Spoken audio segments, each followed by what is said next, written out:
Welcome, here I've got XIAOMI Redmi K30S and I'm gonna show you how to turn on and off the camera location tags at this device.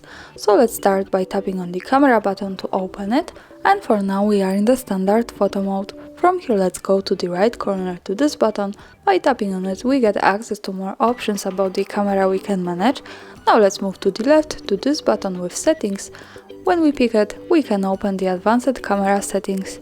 Now let's slide a little bit down to the general settings, and here we have the save location info option, so by using this button we can easily turn it off and turn it on like that as we need, and this option allows us to save the information about the place where we take a picture in the details about it.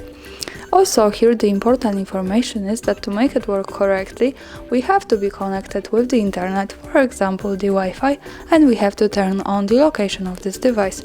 So remember about these two parameters to make it work. And that's all from me. Thanks for watching, subscribe our channel and leave the thumbs up.